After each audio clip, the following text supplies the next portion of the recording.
That's it. What more do we need? Hey, folks, thanks for tuning in to the BAMF podcast. I'm your host, Mike Lafferty. Here is our obligatory intro music. And as Alice Pang says, I have a grenade launcher, so let's go. Hey! Today we are playing Forgotten Ruin using the, do we call them the Super rules or the SUPER6 rules? Super6, whatever's clever. All right, cool. And we are down 3 guys, so shit's getting real. We might not make it. Positive thinking. Positive thinking. John, right below me, he is the chief of our riverboat. Alice, what's your character's name? Knuckles? Knuckles. I am playing Knuckles, and I am a scout as well as a sniper, and I happen to have our only AoE weapon, which happens to be a grenade launcher. I got a feeling that'll get a lot of use here very shortly. I know, that's why I brought it up. And I am playing Jex, who can heal people. He's a corpsman, and he can drive the boat. So, and it's just us against... Who are we facing off against, Wolf? So when last you left our intrepid heroes, you guys had just finished fighting a water monster. You picked up Echo, who's one of your boat drivers, and he got... It killed John. It hurt one of your boat drivers, and he basically stayed on the boat. You got attacked by some archers. I didn't do it. You got attacked by some archers coming up from the water, and one of them you managed to capture. And right after capturing that dude, he basically told you that, yeah, don't worry about it, guys. You know, I personally won't fight you. Hey, how are you? He's like, I personally won't fight you, but they might. And, you know, you guys hear like a large amount of troops storming toward the gates. Oh, bloody hell. So you got the guy right in the center. He's right here. You guys are kind of like all around him. And you hear from the main gate that is over this way, you hear like a whole lot of commotion. Okay. Lala, looks like people are saying hi to you in the comments. It looks like Brendan from Survivor Studios. Hey, well, we had a question last time. Someone was asking how they can get their hands on this game because Kickstarter is done. The SUPER6 system or the game in general? Seeing as you don't have the actual comment, I will answer both. Yes, please do. So the game is in production. Actually, that guy down there, 2 squares, is doing a bunch of art, as well as some others, and we're just waiting on those to come back to put it into layout. Game's done. We just, got to send it out for all the art stuff. The SUPER6 system is complete for this, but it has to be assembled. So like it was written in different sections, and then it just now has to be collated and put together. There's a 5e variant of this as well. The gentleman who is writing it, Rob, is amazing and is doing a really amazing job. So I personally am not a 5e player, but for those who are, I have been looking at a bunch of the stuff that is coming out for this. The way he has the rules laid out, it really has a nice feel to it. So, and he did a lot of, hey, Sparky. He really did a lot to make sure that 5e fans would not only have their favorite version, he's making sure that the 5e fans not only have their favorite version, but it's as close in 5e to Forgotten Ruin as they can get it. Is he making? I know we're going a bit off topic here because we should be gaming, but the modern day firearm damage. How's he working out in relation to? Because I'm always a bit concerned about when you want to drag that modern day firearm, because when you read the books, they don't need magic weapons. Their weapon, the modern firearms, ammunition, explosives is enough to take down most things. Mm-hmm. So how is he incorporating that? Is it a lot more damage than say your stock arrows and your daggers and your swords, or what? I believe so. So I believe because he's using some, we got him some resources to kind of compare with what he had in his head. So he's going to be using a bunch of different resources to make sure that, that troll that normally is only affected by fire or, like massive amounts of damage because of how fast it heals, that troll will definitely be taken down by like a Carl Gustav, or if they have, the new landmines that the United States Army are using and stuff like that. So I mean, he's got it on the roll. So he's cool. He's doing quite a good job. And he was worried. He's like, "Am I not going fast enough?" I'm like, "Dude, get it right." So because I suppose that the tricky thing is making the players, for those who've read the books, making them want to rely on the modern stuff and the forge rather than just going, well, actually, I can do more damage if I go and pick up that magic sword. And suddenly your characters all end up just being fantasy characters. Yes. Do you know what I mean? Exactly. And that's one of the things that, we struggled with in making all this stuff happen, is that, you in all these games, you have to understand that while the magic is capable of really incredible stuff, it's hard to come by.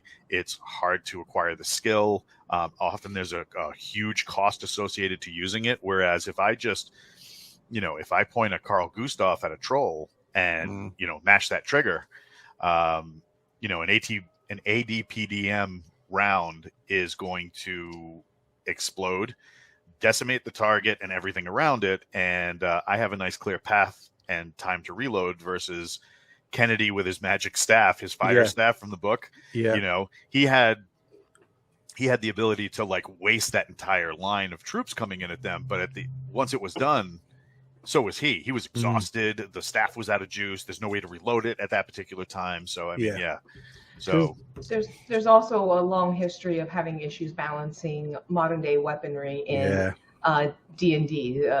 Various systems, including all the way back to say like D20 Modern, where at first level you are dealing with a weapon that, none of the players can actually handle, and you're supposed to face them. So one shot will 3 times your base hit points at starting levels. And that's the thing with the OSR and the Supers version that I wanted to make sure of, is that it's not supposed to be balanced. You're not going to balance against a firearm and a guy who really knows how to use it, unless it's something like, the firearm isn't going to affect a ghost. So, you can shoot that ghost all you want. It's not going to do anything.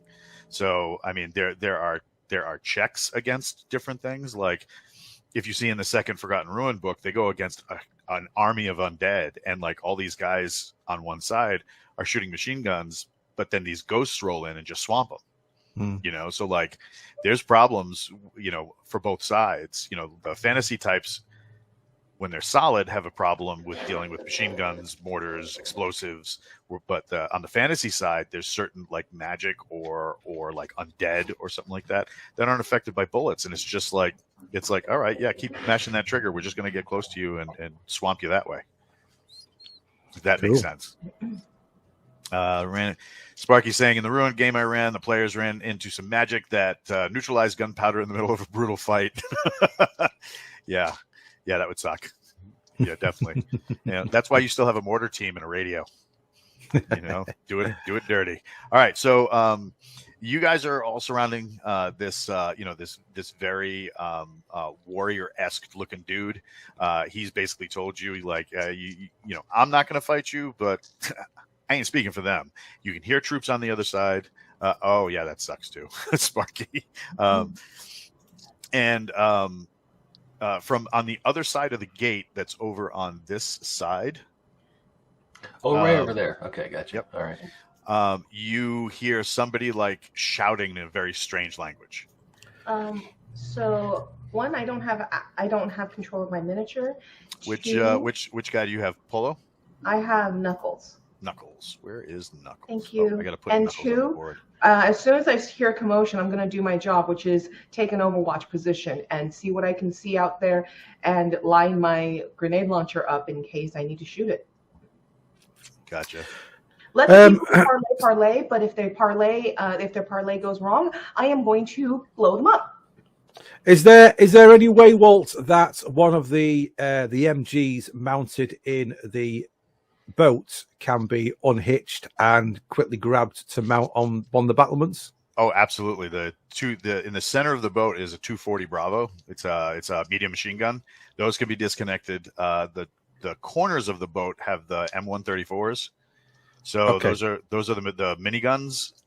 You can't disconnect those. It's Okay. hooked to a power supply. I'll shout to whoever one of the guys on the boat and get them to grab one of the MGs and hot foot it up onto the palisade and get it mounted in one of the towers to give us a bit of covering fire from the direction these guys are coming. Gotcha. Hey, Walt, is there any way I can move the map so we can see the western side, the gate we're talking about? I would be totally happy to do that for you. It's just that there's no gate actually there. That's the end of it. Okay. Oh, all right, cool. Little imagination. Am I theoretically in the tower closest to the gate at this point then? Yes. Okay, great. So when the boss calls that through the comms, I call back. So we're not talking? Well, we are, but we also want to make sure that if the talking goes awry, Cool. we've Yep, got maximum firepower at the maximum range. Yep. So that's why I got up here. Okay, cool. Just, suddenly I heard start cover fire. I'm like, wait, what? yeah. Should I start shooting now? All right. So you guys are kind of hanging there at the door. Yeah, so I think we will all be on top of the battlements, covering the angles as best as we can with the limited number of people we have, with the highest caliber weapons we have, basically. Well, Gotcha. And Should we get that minigun off more than one boat and put it on a tower just so we can have interlocking fields of fire? can't do that. The miniguns are tied to a power supply, so you would have to spend probably 20 minutes to a half an hour. no. We don't have that kind of time. Yeah. All right. So the door over on this side opens up, and toward that palisade that we can't see because map limitations. And there is one of these warriors sticks his head through and starts shouting. Alice, you understand the language, and he is basically calling for you to put down your weapons, and you guys can come to your total and unequivocal surrender. Hey. I translate that to the boss. Okay, yeah, we'll try not to laugh at him when he says that. I think what we'll do is we'll counter his argument and say, return our troops to us that you've taken away and surrender yourselves. He kind of like looks, is like waiting to listen, and then Alice calls down what you say. I relate that with one modification. Uh-huh. I address him as Wombat Dan.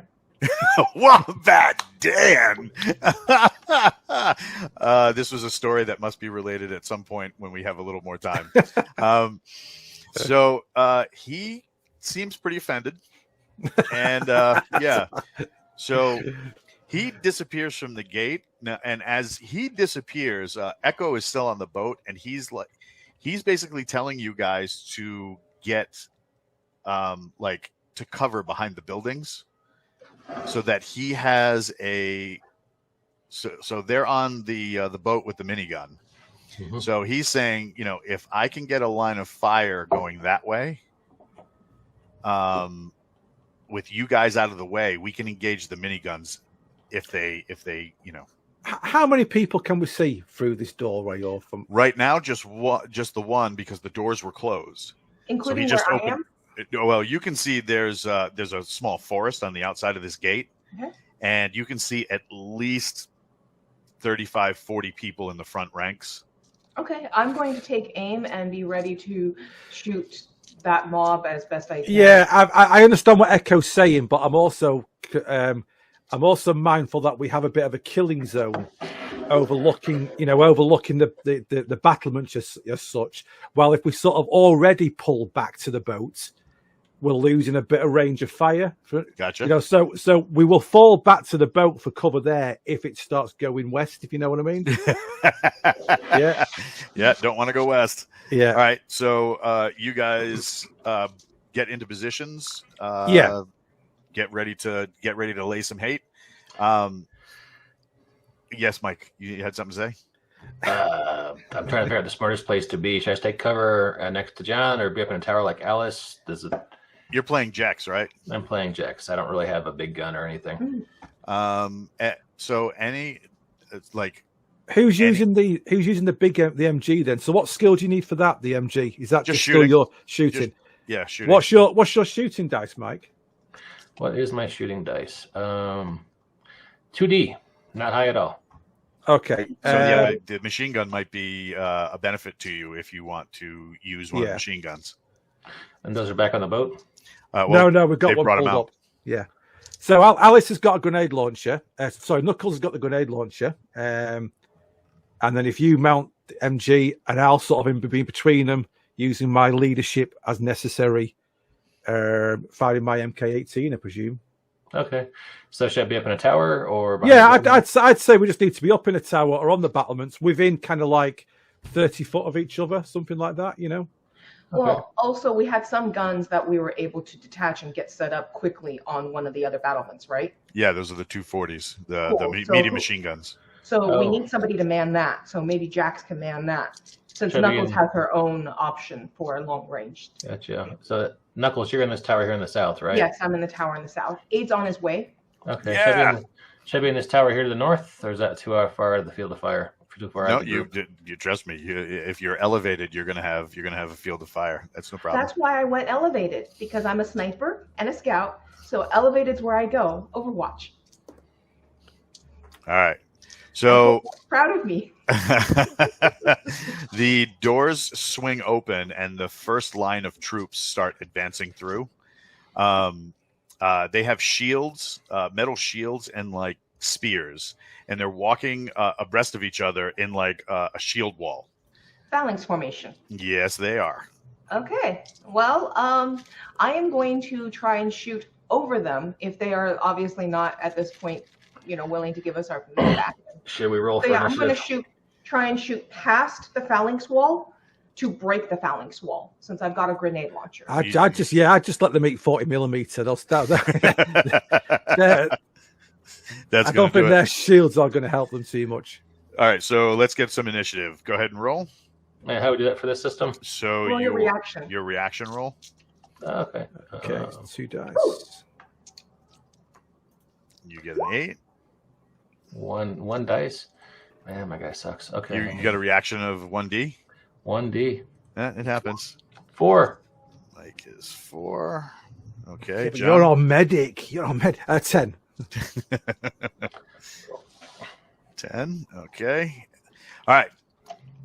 So they actually got a lower reaction than John, you're up first. Okay, well I think everyone knows what they've got to do, which is basically just blitz them to hell. So I'm going to. So how many of those MGs have we got? 2. 1. So Jax has got 1. Oh, we've got 2. Okay, so both myself and Jax could have an MG, could we not? Yep. We might as well. And then, okay, and Knuckles has got her grenade launcher. Okay, right, so I will open up, lay a little bit of hate with the 7.62, I believe, and just see what happens. All right, so you're using one of the machine guns? I am, yes. Is there a way, so I don't know, when it comes down to sort of auto fight, is there a way to kind of like target multiple individuals with a spread or something rather than going for like one person? Well, that's what you're doing. You're going to be targeting the area. Okay. And they're going to be dodging a whole lot or trying to. There's Aid. Hello. Here he comes to save the day. Yeah, you guys. Yeah, they need the extra. A bit odd, does it? It's going to start getting weird. There's a lot of figures on that board. Yep. Okay. The figures are all these soldiers are basically storming you guys with phalanx set up, spears aimed at you. They're not jogging, but they are moving quickly and moving in time with each other. John, go ahead and roll your shooting. Okay. And Aid, can you just give me an initiative roll? Yeah, I think I'm on 4D, if I remember. He's fast. Not this time, though. 9, 10, 12.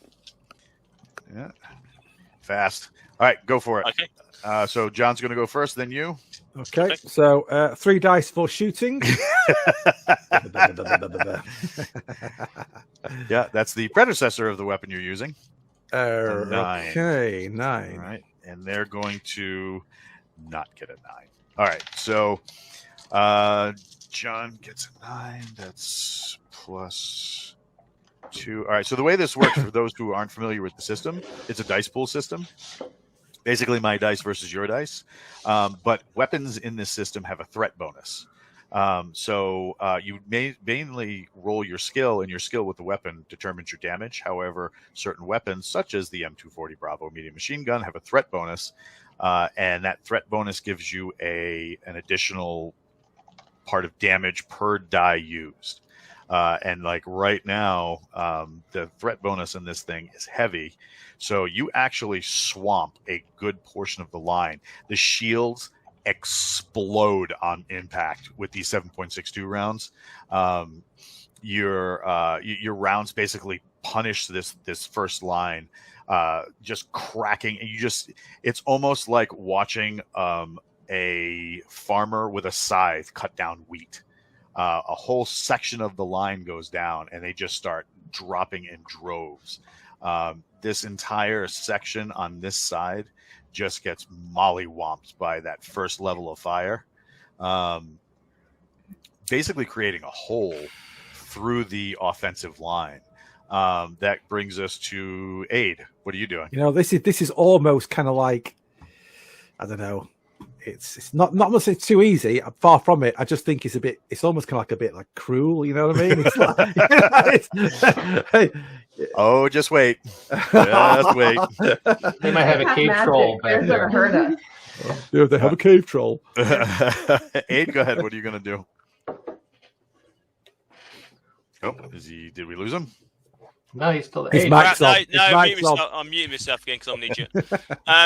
Am I still on the boat or am I on land now? You're on land. Okay, cool. Right, I will. I'll just take that bit with the. You You had Polo, right? Yes, that's right. Polo Marco. is right there. Okay, cool. Right. Well, first of all, I'm going to back away a bit because I'm a bit too close. So I don't like that at all.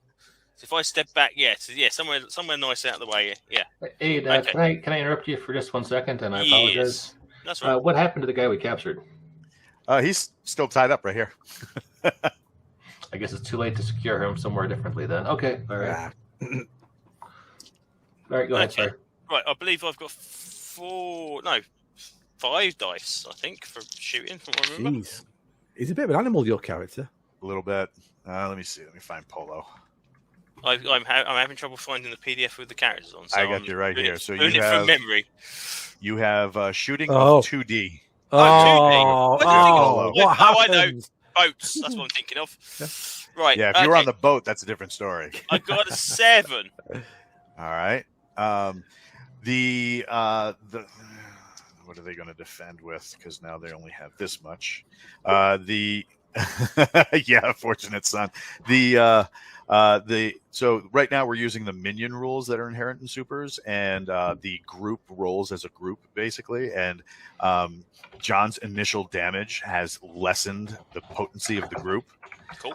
So there are less dice for them to defend with, and yeah, they even though that's the case, they still manage to defend. They drop down low. They're hunkering down in the shields. The lesser impact of your weapon just tears apart multiple shields, but they don't look as though they were fully like trenched like they just were a second ago. So just splinters and stuff going everywhere rather than actually any damage. Correct. Okie dokie. So they rush. So they start rushing at you and Slider, and they are going to try and get it all up in your business. As they are rushing, you notice that more troops are coming out of the wood line behind that gate and are starting to fill in the gap. So Aid, one spearman tries to get at you with a 9. Okay, so I'm going to use my reflexes, which is 4D then. So you're kind of Alright. using the building for cover. Yeah, just basically take a step, try and get it to like reflect off the actual brickwork rather than do anything against me myself. Okay, I got 12. Oh, easily. So he comes in and they try to pin you like into that little culvert between the tents by putting the shield up, and he stabs in with the what do you call it, with the spear. It nicks the barrel and kind of goes sideways and tears a huge gash in the tent, but otherwise you're fine. Okay, cool. Slider is not so lucky. He gets swamped and knocked down. He's over here in between these two dudes, and you start seeing more troops filling in the gaps that were made by John initially. Lala, here it comes. Yeah, you're not wrong. You're not wrong. Punishment. What is coming at me? So right now you have let me just zoom out a little bit. You have troops on the inside coming at you here. Yeah, I thought you meant you were shooting me. Nope. Okay, no, I'm gonna shoot them. Cool. So real quick, give me an awareness check. Okie dokie. Let me double check her awareness. This is to see that cave troll. Oh, nice. He's swimming. This is not about me being ambushed, is it? If it's about me being ambushed, I get more. Yes, it is about you being ambushed. Oh no!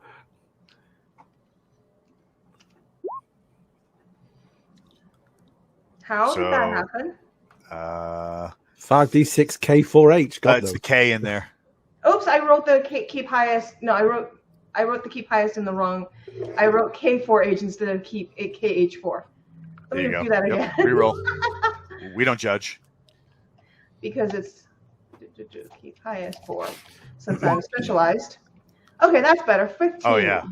So moving in toward along the wall is very difficult to see. You have a chain of troops moving at you at this wall. Okay.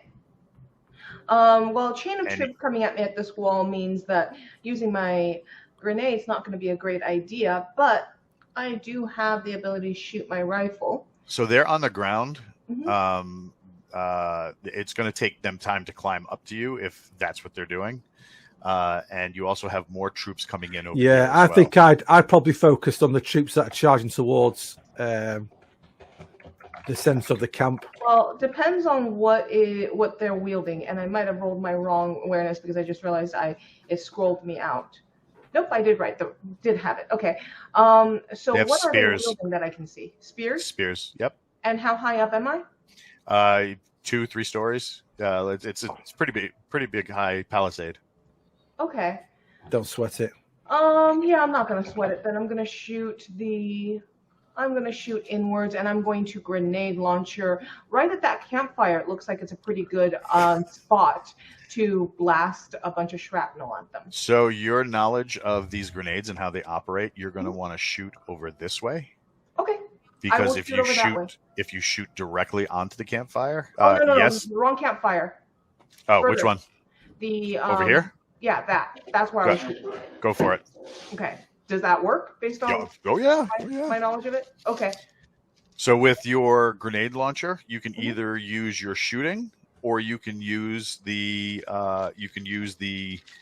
super weapon. The super weapon itself. Yep. Yeah, which is what I'm doing. I'm rolling a super weapon. That's why I'm choosing that, because it's got better dice.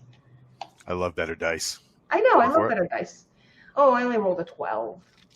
12. Let's see what they're going to do. Now that their numbers are reinforced, they have this many dice. So with all the shields, armor, all the stuff that's around, when you drop this in, you manage to get like the immediate troops right here, but the consistency of everything they got going on has shielded the majority of these guys over here. Okay. So these few are down and out. There's just a massive explosion of black powder, shrapnel, and shale rock that is indigenous to the area. Just eviscerates those guys. My other question was that one of the reasons why I was shooting into that area, I mentioned, getting stuff up into the air. Is that with the black cloud that was created, is that going to be able to create us some cover against people that are further back? No, unlike the movies where it's like huge fireballs and stuff like that, a grenade I just want smoke and shrapnel. Yeah, grenade going off is kind of like has the smoky, unless it's like detonated in something, usually has the smoking consistency of somebody smoking a pipe or a cigar. There's not a lot of smoke or whatever. It's mostly just destructive boom. Right. Mike, what are you doing? That's why I thought I was shooting it into something. My bad. That's all good. We had a ranger who was down over by Aid, right? Slider? Yeah, that's Slider. Okay. He looks like he's doing some work to try and get himself out of it, but yeah, he got knocked down. So me spraying and praying in his general direction is probably not wise, right? Yeah, you know that unless you are that good. There are no big fireballs in real life? No. I think I'd just consider just carried on laying down the hate on the guys approaching. Yeah, I will do what Chief recommends, and from my position, just try to take out some more of the group that's massing into our camp. All right, because yeah, you're on this right here, right? Yeah, I'm up there, so I've got a good flanking shot on them, I guess. So you're gonna take the guys over here? Yep. All right, give me some dice. All right, so I've got 2d6 for shooting, and do it. Do I get any with a threat bonus for the gun? Oh, the threat bonus is added after you roll. All right, cool. So rolling 2d6. Oh, Jesus effing Christ. 4. And got a 4. with your threat bonus, let's see how they make out. I got... so you get a threat bonus that's added after you roll and blah, blah, blah. So with your threat bonus, you have a 9. Excuse me, an 8 on that. I only got a 5. I got 2 2s and a 1. So that's an area effect weapon because of the way that it works. So you take out these 3 right here, and I mean they get pasted. Those 7.62 rounds are heavy. You see, bodies basically go rigid. You hear the metal twang of the rounds impacting that hard armor, and they fall over right next to their buddies. And you see this core group right here. They back out. They get out of Dodge. They're like, nope, we don't want any part of this. So I guess that's what we were going for. Absolutely. They back out and then scoop around the outer wall so that they have cover from what you're doing with them. And I apologize for the heavy drinking. My Belgian Malinois is interrupting. Isn't that right, bro? So I like how the machine gunner's like, yeah, and then Tom Cruise to the right just starts putting on his sunglasses. So they what do you call it? They retreat, which leaves this group right here trying to get at aid tucked in behind the buildings, and these 2 right here who are going after Slider. Okay, that's manageable. This guy right here near the tent, that's the guy that you guys were beating up on. So he's tied to a post or something? Yep. Okay. So it brings us back around to the top of the batting order. That goes to John. Aid. Aid actually had the higher initiative. He had the 12. Okay. So you got this crew that's trying to get at you. There. Yeah. Yeah, you got this crew trying to get at you. You got this guy right here who you just missed. I'm going to whack the guy that's nearest to me because he's obviously within mass strike. So I'm going to tonk him on with a couple of shots. This is a 9 this time. That's better than last time. A 9. So you're just like right on top of him. You grab the front of the shield and just basically lay your M4 right on top of it. There's a snap of his head going back and forth like a Pez dispenser, and then his knees give out as he dies right in front of you. Okay, good. John. Can I rip that shield off of him as well? Oh, yeah. So I can just basically have something to maybe just put my lead on as use as a bit of cover as well in case I start lobbing stuff. Absolutely. Okay, so I'm going to still lay down some fire, but at the same time, I am going to be slowly backing back a bit now. Okay, so you're over near Alice. Yeah, so basically, I'll shout out to slowly start pulling back slightly, even though we're winning the day. I think we need to get a bit more into a tighter huddle. Okay, so there's 2 guys fighting Slider. Yep. And then there's a group about 4 or 5 to the north here. Yes, correct. Okay. How's Slider doing, by the way? He doesn't look too bad. He looks like he's got it under control. Okay. He has stabbed. You can see Slider's knife protruding out of the guy's leg. Okay, right. Okay. In that case, then, I will open up on this group here with the MG. Gotcha. Run it. So it's my shooting, which is 3 dice. Yes, sir. So an 8. Okay. Let's see what they're going to get. And yeah, they do not get an 8. I'm going to have to switch out dice. The only problem is my Forgotten Ruin SUPER6 dice are across the room and I can't reach them. So, so you pull the trigger on that thing. You throw a 6 to 9 round burst out of that. It's got that heavy chunking sound as it just chews brass, spits them out the side. You see your rounds not only penetrate the people, but it explodes several of these barrels, knocks out a bunch of like fruit and produce from this cart, and just sprays these 3 guys. This guy back here was saved by the cart, but these 3 guys are just chunked into. So if this was an 80s movie, there'd be the standard exploding watermelon from inside the car as the round penetrates it. Yeah, it's true. Yeah, thank God there's no 1980s, or at least no 1980s around here. So yeah, these 3 guys go down. They are if not completely dead, they are badly wounded.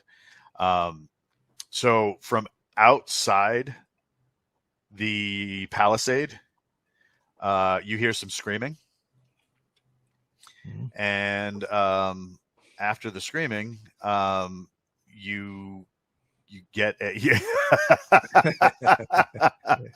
that's awesome. Outside the palisade, you hear some screaming. The language is very strange. It's not something you think you've heard before. Alice's character Knuckles doesn't seem to be picking up on it. And coming through the gate is like this massive swarm of looks like beetles, a carpet of like beetles. Pleasant. And it's just filling up the space and starting to rush you guys. Nobody packed the fire flamethrower.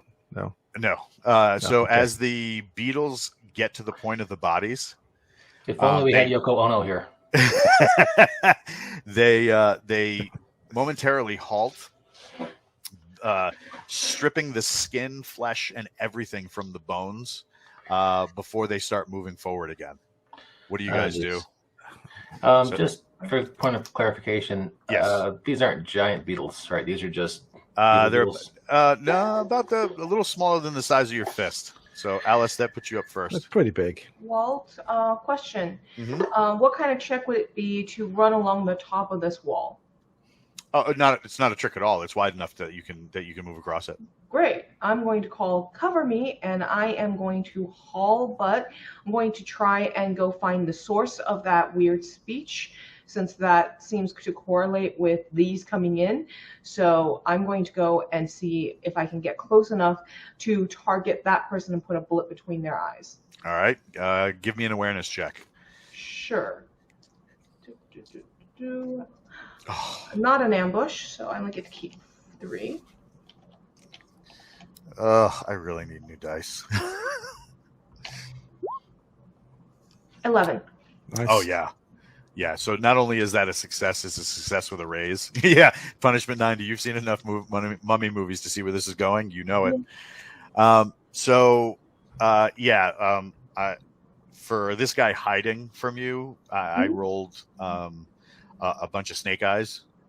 So he's not hidden at all. He's just at the front of the trees. He's waving his hands around, and like right in the ground from beneath his feet, like all these beetles are coming up, almost like well springs, and they're just storming right toward the keep. Okay, I will super weapon him because I don't want to take any chances. That will be next round. Okay, sure, that's all fine. Right. Sounds so then good. we got that's there. Mike. Oh no, 8 already went. Yep, Mike, you're up. All right, area attack with the machine gun just at the group of beetles coming in. Okay, go for it. All right, I got 2d6 for shooting, so that's what I'll roll. Got a 10. Ooh, that's not bad. Let's see what they're going to do. So as you're firing, right, it's slamming into the ground, causing up huge wet geysers of mud and rock. It pelts some of the beetles, like, squashing them into paste. But as quickly as you're shooting, more beetles are coming in to take their place. Okay, so it looks cool, but it's not really making an effect. I got you. Just so that you guys kind of take notice that the guys that are still up, like the two that I need my pointer outer thingy, the two that are right here, and you got the guys fighting Slider, and then the guy you have captured. They are all freaking out. They apparently have seen this before, and they do not like being on this side of the swarm. I bet they don't. So then that brings us back around. Aid. Does Okay. Knuckles? Sorry, does Knuckles' grenade actually got high explosive grenades at all? She's got a probably selection? carrying, HEDP, anti-personnel, that kind of stuff. Okay. Go for it, Aid. Okay, so I'm walking backwards, shield up, gun rests on top of the shield, and I'm going to try and get back to like here-ish on the little path area. No, next one. To the right. No, to the right. That's it. There. That's it. Back up that way. So I'm getting nearer to the other part. And I know the bugs are going to be an issue, but I'm going to see if I can wound a couple of these guys at the back so they become bug food instead of attacking us.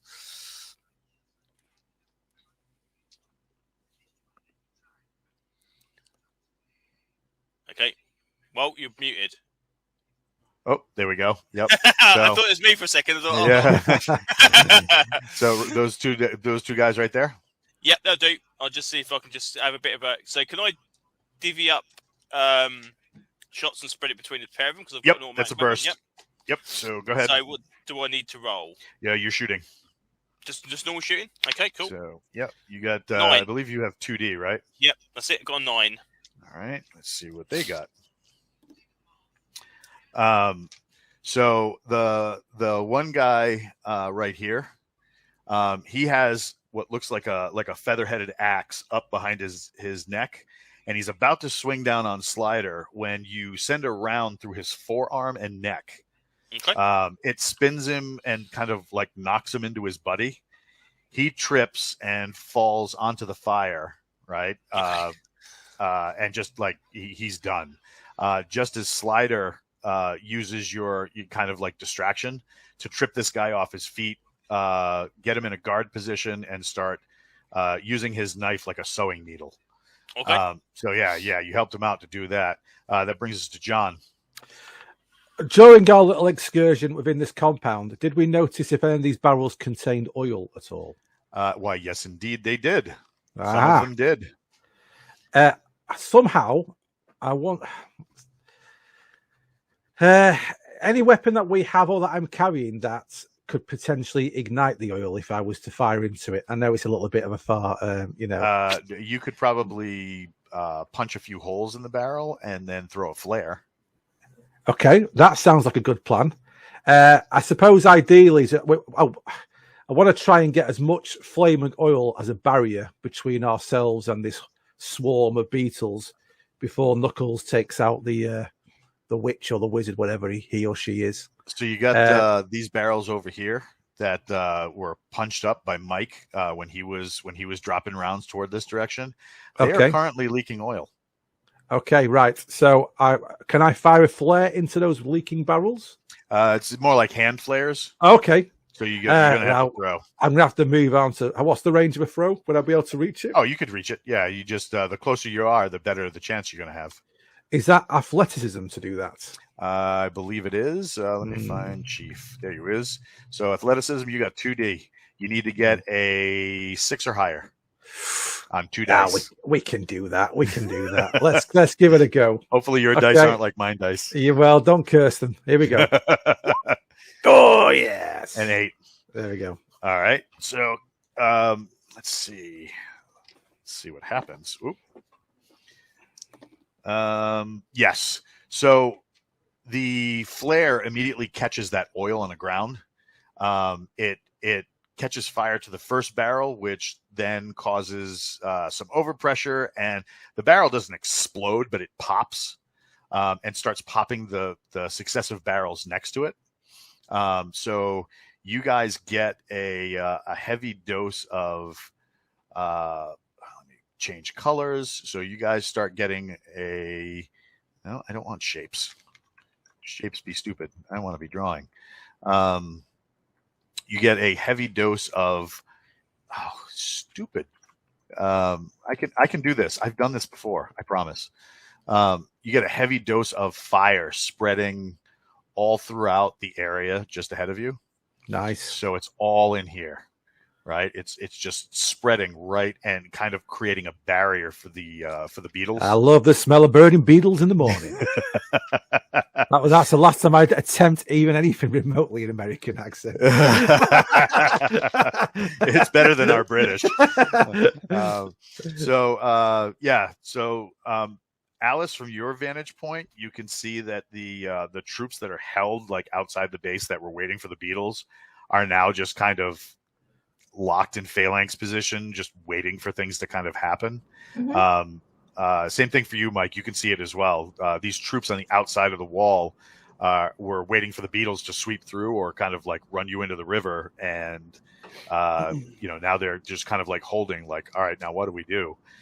So that brings us to Alice. You're up next. I'll shoot the person that was speaking the weird language. All right. What are you using? I'm going to use my grenade because I want them scared. Go for it. Why not? I want to intimidate the rest of them. Oh. Oh my God.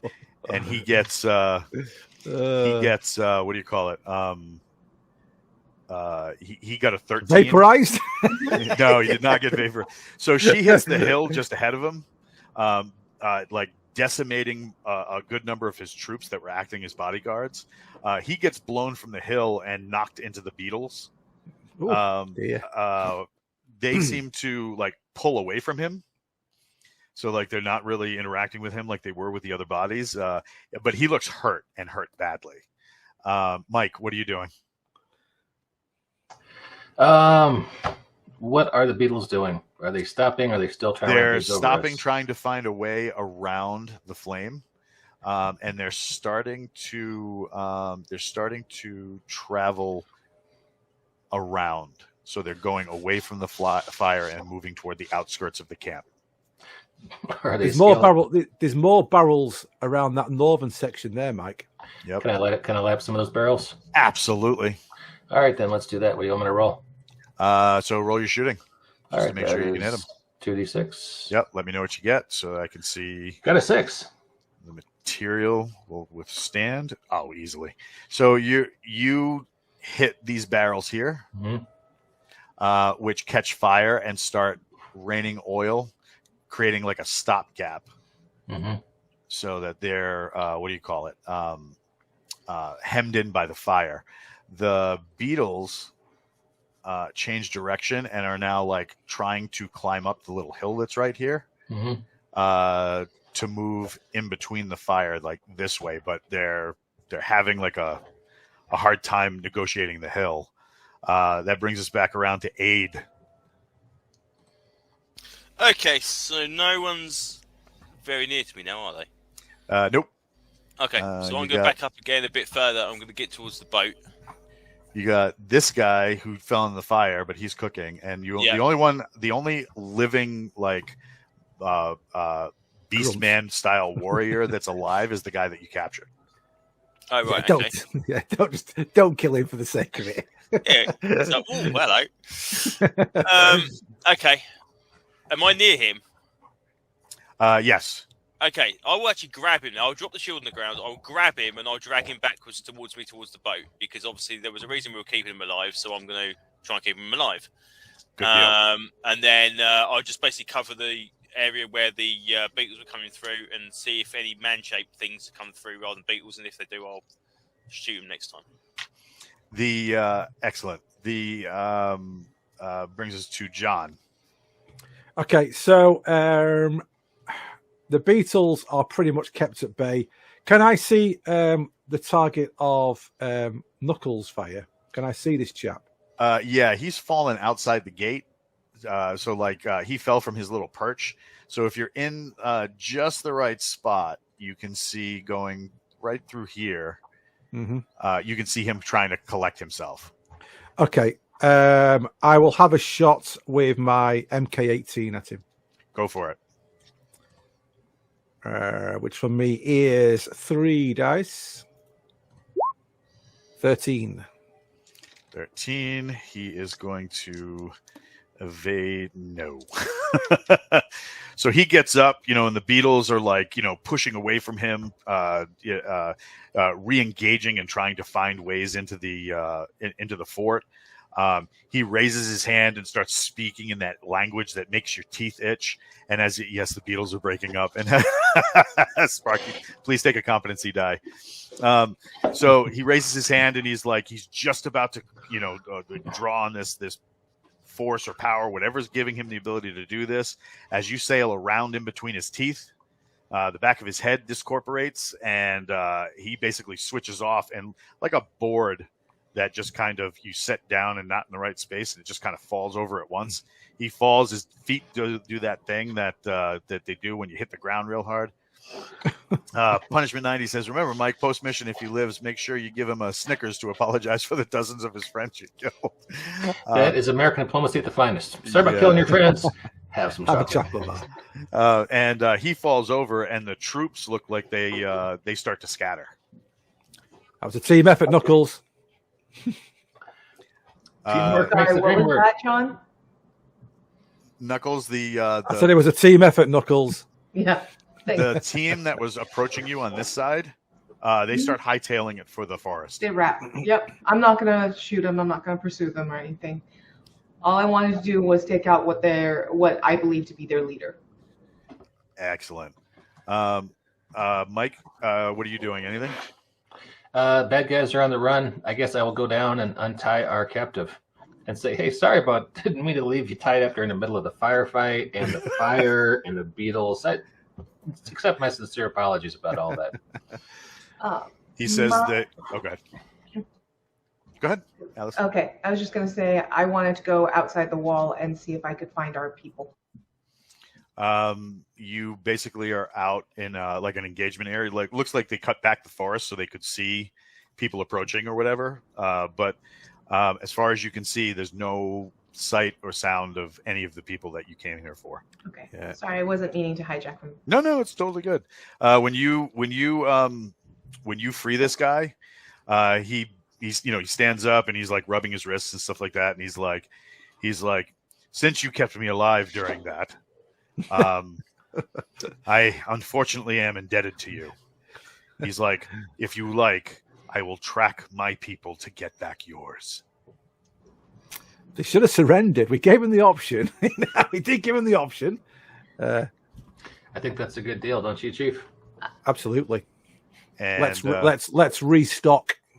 So as you start leading him back to the boat, the credits for this episode start rolling. Everything the music starts coming up. All the patriotic, hoo-ha from, a mission complete, or at least a mission near complete. And Echo says, is there any point during this thing that I can get some real medical attention? Because I am still busted up, boss. Yeah, we'll slap a Band-Aid on him. And it's got to be like a Barbie Band-Aid or something like that. Or strawberry shortcake. A little flower Hello one. Kitty. It's a Hello Kitty. Hello Kitty. Hello Kitty, that's the one, yeah.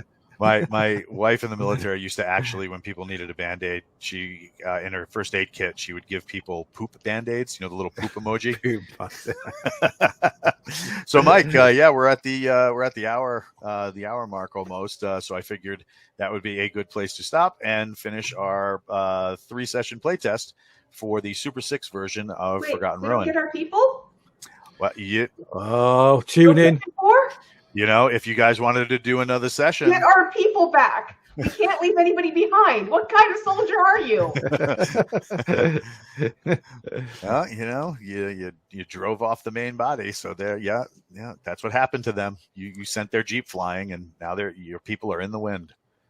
Who knows? It could be like a whole thing, like Merry and Pippin being taken by, absolutely, yeah. New doors. They're taking the CVs to Isengard. Yep, they're taking the CVs to Isengard. Yes. So, Mike, did you want to take us out? Yeah, sure. Thanks for tuning into the BAMF podcast. If you enjoy this kind of quality content, please support the BAMF podcast on Patreon or Ko-fi. And we'll catch you next time on the BAMF podcast. And that's it. And that's how it's done. Hi, I'm Walt. And today I have the keys to the kingdom because Mike Lafferty is buried in snow somewhere. I hear they have that in Colorado. This is the BAMF podcast. And today, in conjunction with Wargate and Forgotten Ruin, we are doing the Forgotten Ruin playtest using the SUPER6 system. To my that way, we have John playing the Chief. Hello, everybody. Right on. Further that way, we have Jason playing Viking. All right. Good morning or afternoon, depending on where you're at. Excellent. Going that way, we have Aid Smith. And who are you playing, Aid? I keep forgetting the guy's name every time you ask me this. Is it Polo?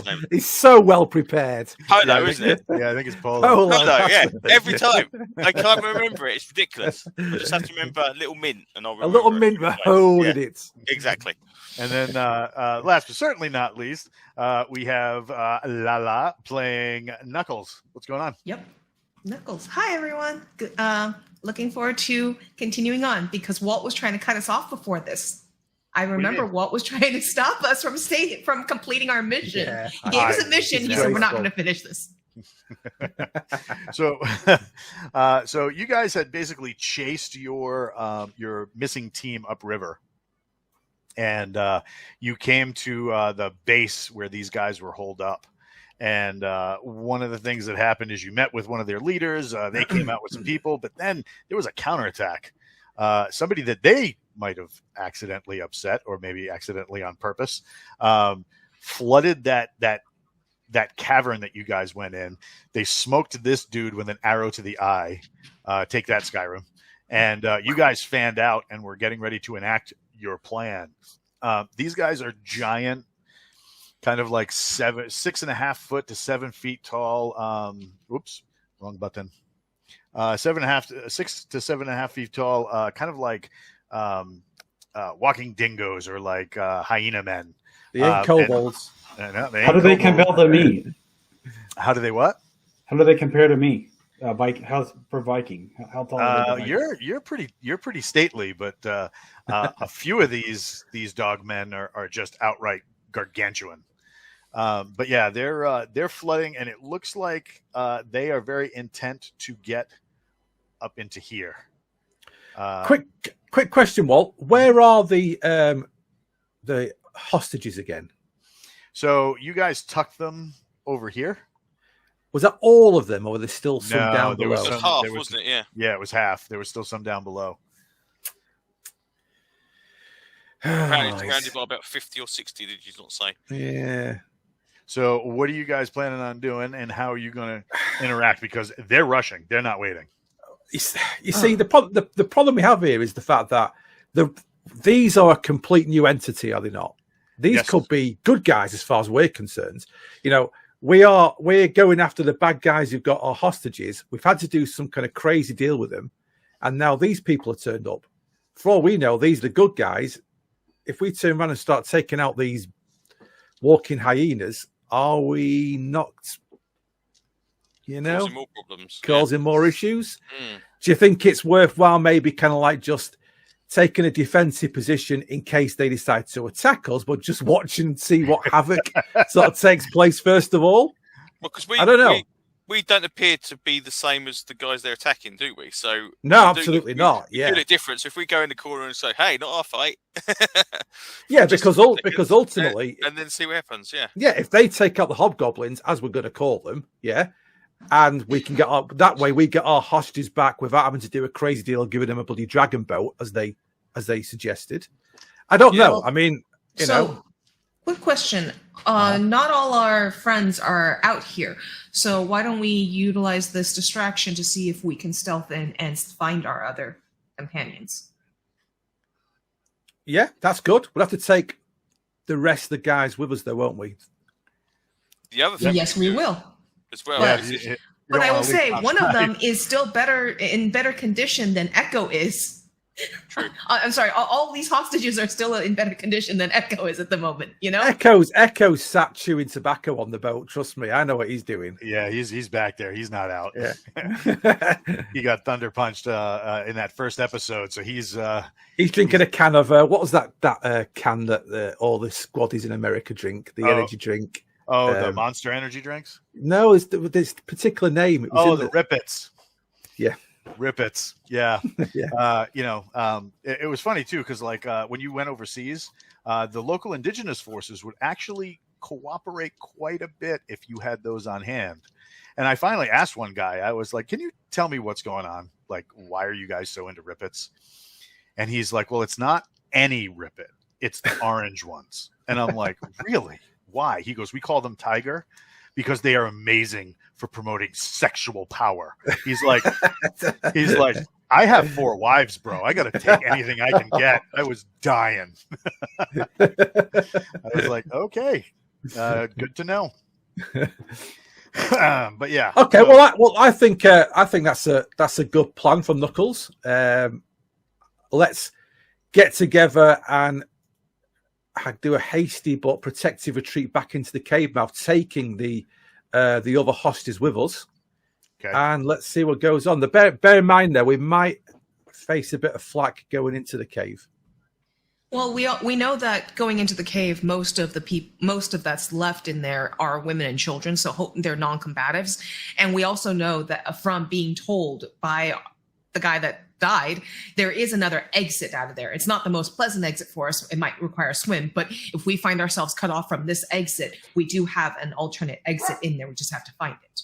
So it seems one way or another, one, it's non-combative in there, and so we let them fight it out here. Yeah, I suppose. And you can speak a little bit some guards. I'm certain there's some guards. Yeah, you can speak a bit of the lingo, though, Knuckles. So if we go in the cave on the ploy that we are sort of like still on the hobgoblin side kind of thing, come to reinforce the cave. I don't know, something along those lines. Sure. Sounds good. All right, so you guys start advancing toward the entrance. Yeah. We look like we're falling back into the cave. Yeah. Yeah. All right. So you guys start advancing. The kind of liaison, the guy who kind of started this whole dialogue, he's like, yes, excellent plan. He's like, come this way. He goes, get in the cave. We will hold them off. Okay. That sounds like an excellent plan. He shouts behind him. And what do you call it? Out from this this cave entrance, a flood of his guys start coming out. They part at one point, and you see a guy that's they all have this like ruddy brownish red skin with pointed ears. Their hair is all slicked back and intricately tied. They're wearing almost like a type of either samurai armor or a lamellar style armor, and they the one guy starts almost like herding you, right? He's creating that funnel for you guys to slip through, and he's kind of like, let's go. Okay, well, it works for us. All right, so you guys start entering in. It's not a straight passage. It's straight for about 20-30 feet, and then it drops sharply.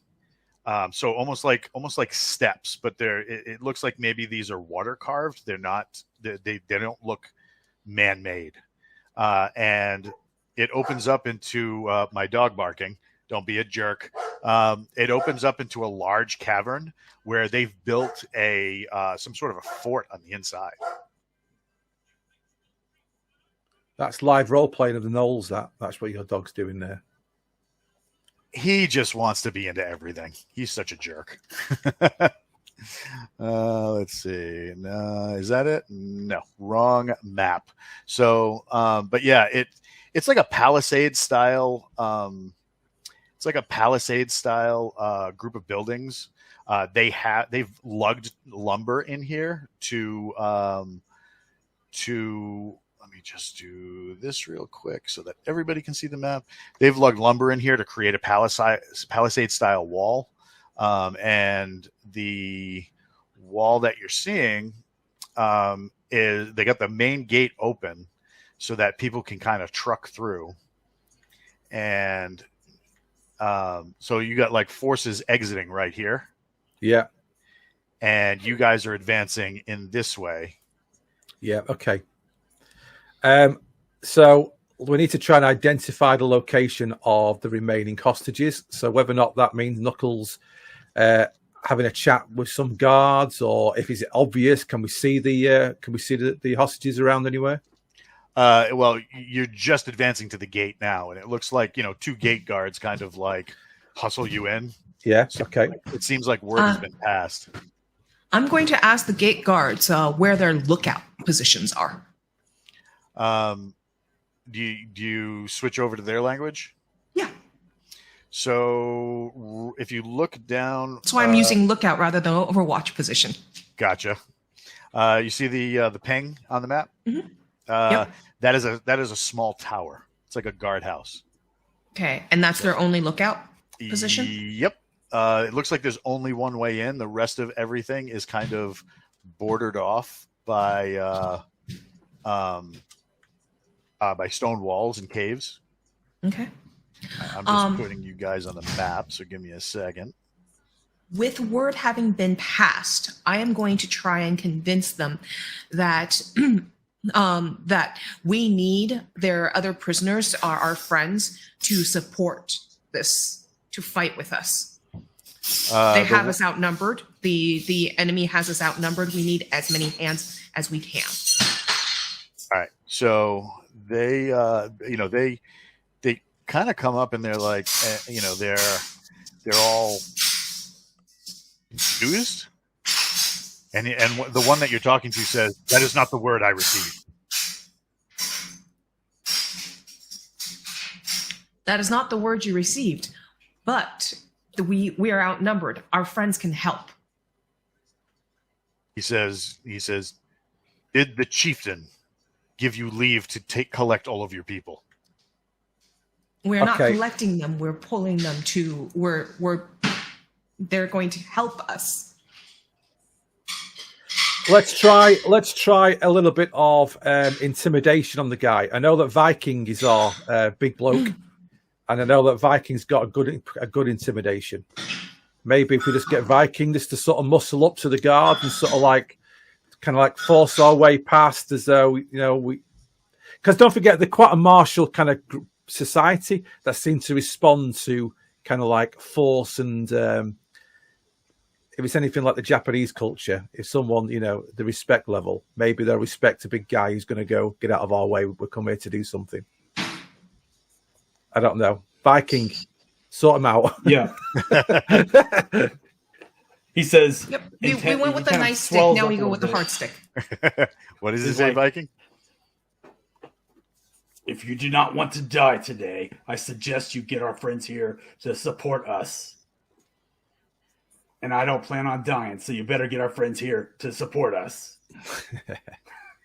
You have presence, right? Oh, he's got lots of presence. Presence of 5D with an intimidation specialization. So. Why don't you go ahead and roll that all 5D and keep 3? Okay. Tell me what you get.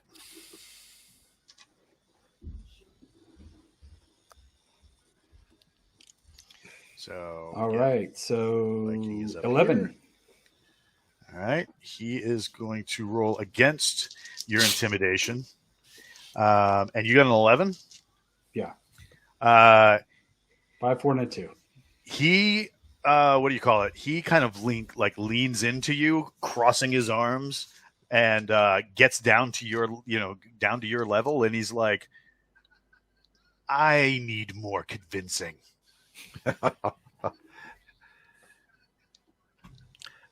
Okay. All right.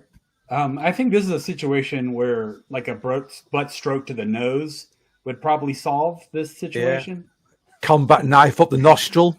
You're That gonna kind end of up. stuff. Like that. Go full Klingon on him and nut him or something. Oh, this is gonna get weird. Go for it. So this would be fighting. A Well, fighting check? you can either use your fighting or you can use your presence again. Oh, use your I'll presence. use my presence.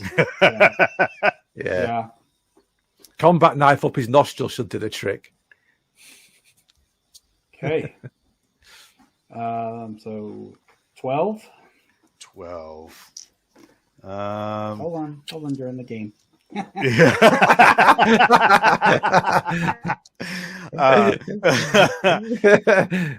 So he basically just tries to run the buttstock of that machine gun like right up into this guy's grill. The guy just like palms the butt stroke, stops the rifle like an inch from his chin, or stops the machine gun from cracking him like an inch from his chin. But then here's the larger commotion outside, and he says, "You make a valid argument." He says, "Please do not hit my chin and collect your people." Way to go, Viking. Come on. Awesome. All right. So, Okay, so where do you go? What do you do? Where are the people? Do you think they're where in the are the lookout people? tower? Well, you don't know, but you do have somebody who might. Do we? I thought he died. I thought he got his head cut off. you had him. You had his head cut off. Oh, no. I'm talking about the prisoners you brought back with you. Oh, yeah, right, okay. of course. Oh, Okay. that's right. They did come with us. Okay, you're Ask trying to them. make us be stupid now. That Sorry, I forgot about that for a moment. Ask them. So the chief that's with you kind of points to this building here Okay. Okay. and says that's where that's where they've been held. Okay. Head there. What I'm going to do, I'm actually going to split off from our party a little bit, from our team a little bit. I am going to hang back and start readying basically Overwatch position. I want to go up in the tower and get a good idea of what's going on and keep an eye out for the group. All right, so you're gonna go and be you're gonna go up here? communicating over comms. Yeah, I'm going to go up there and I'm going to keep my comms open. Gotcha. All right. There is a guard already up there with a pretty weird piece of kit. He has a repeating crossbow. Does that tower look the most defensible position in this community, in this cave? With the palisade? So like they've Yeah. built like a wall where the cave walls don't connect and kind of like cut off everything here, and it descends all the way to the cave walls down to the south and north. And the stairs lead up into the tower. That's the only way into that tower. There is a small door right in here that they can climb up, and then there's a hatch right here with a ladder. Okay. So it might be a good idea to get everybody into the tower and let's just hide out in there and just defend it and see how the fight goes. If we then have to negotiate with the gnolls afterwards, Will we fit in there and give us enough room to actually fight though? It would be tight Yeah. to cram in there, but you're not going to be doing much fighting. There's the exit that's here. That's basically one person wide, and pretty much the same thing in the stairs. It's like one or Okay. two people. So wide. if we So, get some people lined up with guns against the door and then against the stairs, that should do it really. yeah, and it's Oh, not yeah. as if we've seen them with anything like grenades, which would be a big no-no No, in that's a true. situation like this. So we should be okay inside. I mean, so- also anyone. Sorry, Alice. Anyone on No. the roof as well could obviously look over. If we've got spare guns, look over into the courtyard and pick people off if need be as well. So Yep. so I have a quick question then. Yes. Since it's going to be cramped up here, and our chief wants us to all be up here, what is the situation for rooftops? What style of roofs are they? And could I get myself onto a rooftop? I am yeah, a trained easily. sniper. Okay. Easily. So yeah, I'm going to it's all actually stone. take a rooftop position because that's going to, in general, be a better vantage point for the situation and a better lookout for a general area. So I'm going to be on this rooftop, which will give me line of sight to the gate coming in and the active situation. And that way, as my team is funneling our people into the tower to shoot from there, I have a better Overwatch position. Gotcha. All right. And so, sorry, Aid, I didn't mean to interrupt you. No, that's fine. Don't be silly. All right. So you start collecting all of your people. Yeah, and All right, so high as footing it into the tower. As you're up, you get up here. This particular dude right here. Yeah, he starts like, hey, blah blah blah blah blah blah blah, but you can't understand him. yeah. Well, okay. Ignore him. Try and go in, and if he gets aggressive, then tough shit. He just kind of like puts his arm across the door, like trying to block your path. I'll just point back towards where you can probably hear the 50-odd creatures storming the cave mouth, and just point and do that. He kind of like tries to look around you, sees the original guy you talked to, and then he like knocks on the door. In other words, like yeah, go in, hurry up. Right, make this quick. Get in, grab the survivors, and let's get up that tower. They're very confused, very like it's only dim light in there, and they're trying to figure out like what's going on. Well, as soon as they see the camouflage and the MK18s, I'm sure they'll understand that the good guys are here. So grab them and get out.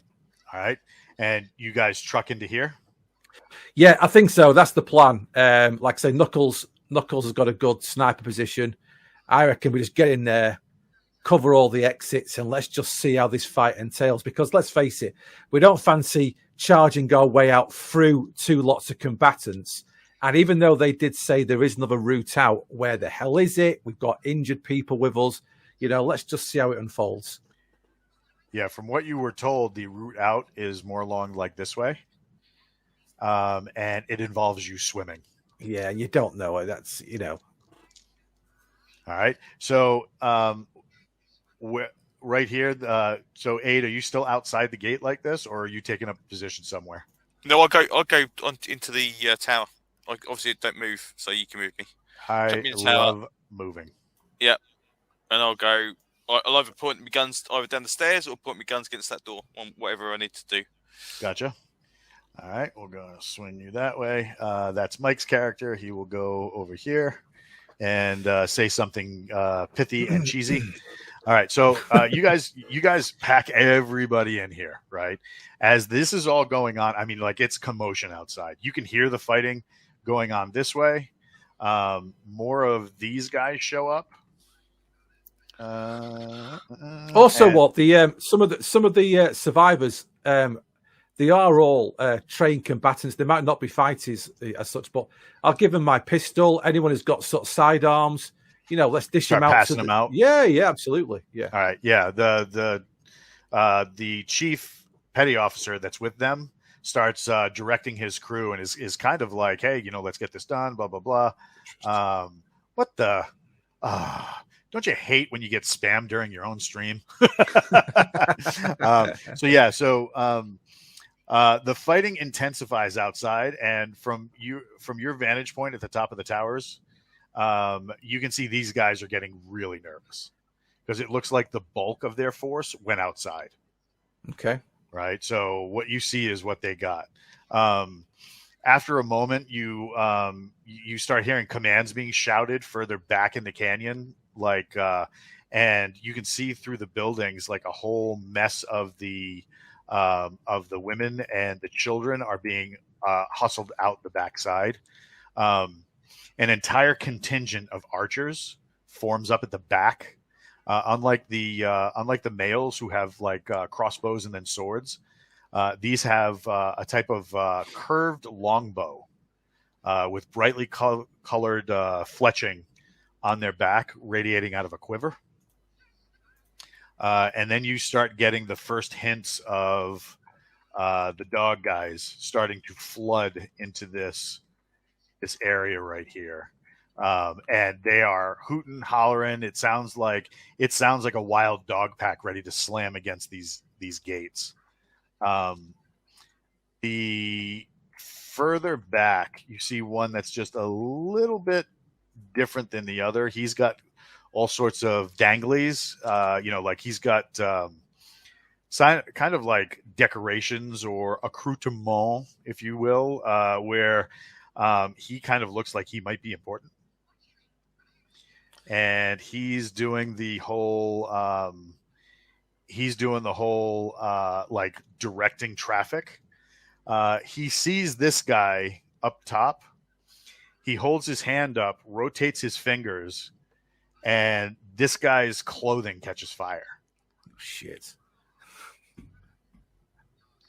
There are no barrels of oil in this tower, are there, or anything like that? Not that you see. No. All right, so we have the old initiative from the right before the scene ended the last time.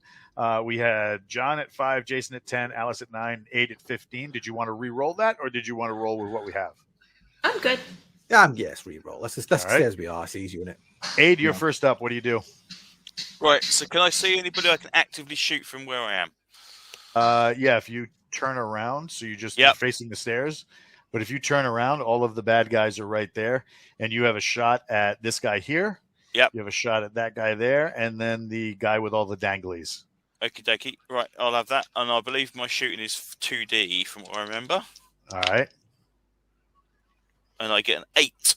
An 8. All right. He is going to. All right. So the shot goes off, and you see kind of like the air around him shimmer. Right. As the air shimmers, he actually changes places with this guy who gets shot. Something like that. Right. So the round punches through that guy's head, blasting dog fur and like the contents of his skull onto his buddy. This guy hits this guy. There we go. This guy hits the deck hard and doesn't move. The rest of them start like yipping and hollering and barking. Okay. But yeah. When I you shot shot over my him, shoulder and said, "I got one, not the one I aimed for, but I got one."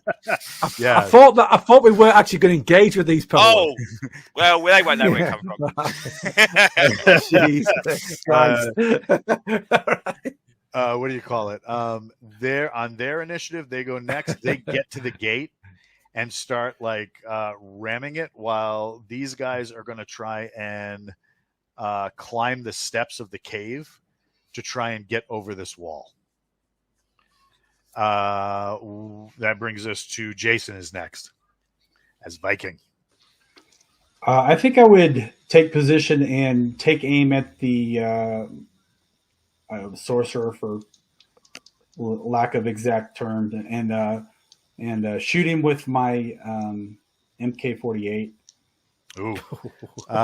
You going burst? Are you going full auto? What are we doing? Let's go full auto. Dodge that. Like you do. All right. Give me a roll, please. So I add this +2 to it, right? Yep. Well, you roll, shooting make the +2. roll, and then the +2 gets added per die of what you get. Okay.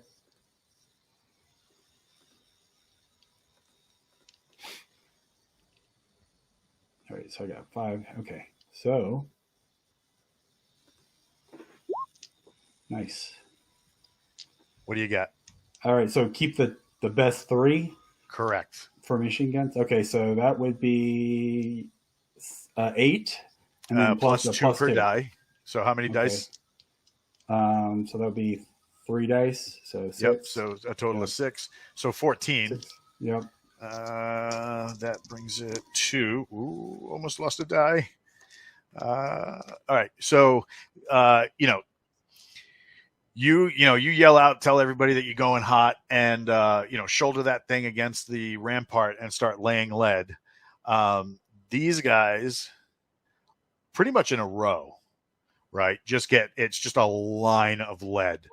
You got periodic tracers in there that kind of act like almost like laser beams streaking across the very dim cavern, and you see the chieftain or the shaman or whoever he is changes places with that guy. And this whole crew just gets wasted. And right as that happens, the guy who keeps changing places, he shouts down the corridor at something or someone, and basically starts like, like, hey, get down here, blah blah blah blah, and you see him point back toward the tower, and you can start to see more of these guys starting to crowd in, right? So it looks like whatever force had them pinned up at the bottleneck of that entrance before is now there's a gap in the defense somewhere.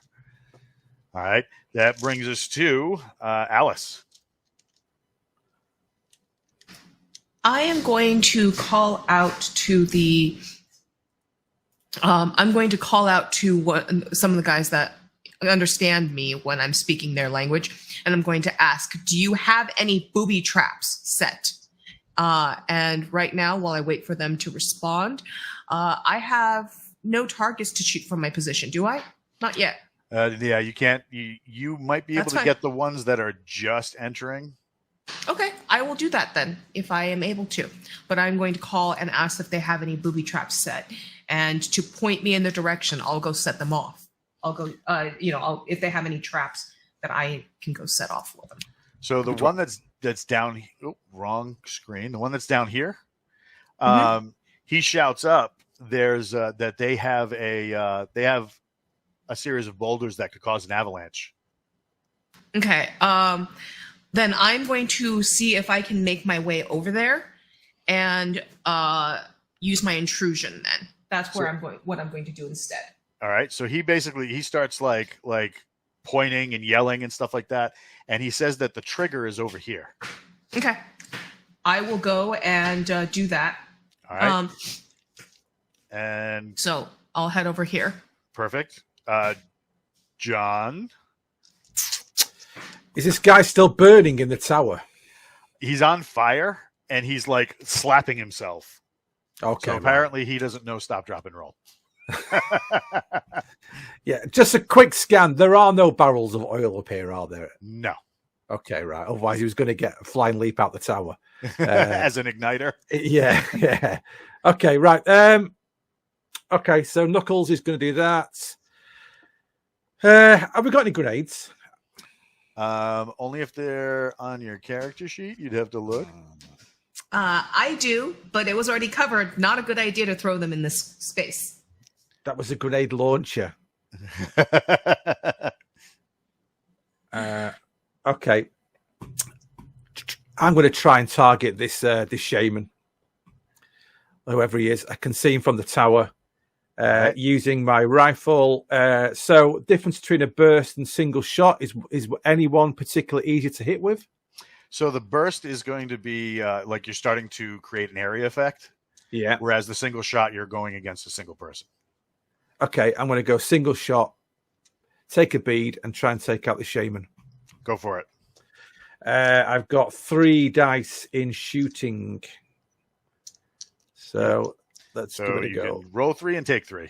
Okay, come on. Oh, shit. 7. Not the best. It's actually better than what he got. Okay, right. Now, fine. Look on your character sheet, right? You should have something called a threat bonus. +2 for a MK18. All right. So for every die that you rolled, you can add +2. So that 7 is now a 13. Nice. Right. And that has to do with the lethality of the weapon adding to your skill in using it. Yeah. It actually basically you hit him and then get a successive raise above that for an additional die of damage. That one actually hits him. Okay, cool. And we'll see his reaction to that. It hits him. There's a spray of blood. He turns around very confused of how that happened. Yeah. The Jex, who is up in this tower, he takes a shot at one of the guys that are down here, ramming against the gate. And I will roll for Mike. Mike needs new dice. Well, just to be sure, let's No, yeah, Mike needs new dice. Well, you weren't supposed to take Mike's dice if he's not here. You're supposed to use your dice. I'm supposed to use my dice. Yeah, I gotcha. All right. We know Mike needs new dice. Mike's dice are terrible. That brings us back around to Polo. Aid, what are you doing? Take out this shaman, Polo. Finish him off.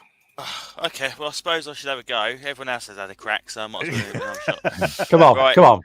Positive Okay. thinking. I've got 2Ds, so I'm going to have to roll really particularly high, I think. Oh, and that's not going to be it. A 9. A 9. Let's see what he does, though. That's not bad.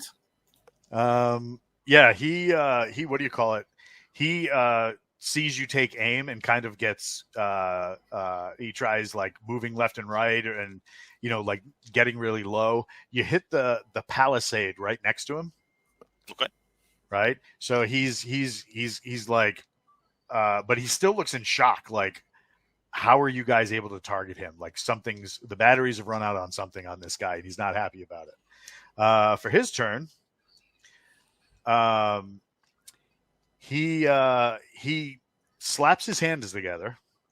Oh, here we go. And there's kind of it's a lot louder than it should be when it happens. Is it like a Hulk slap? No, not exactly. He slaps, and it's kind of like it's almost like a miniature thunderclap.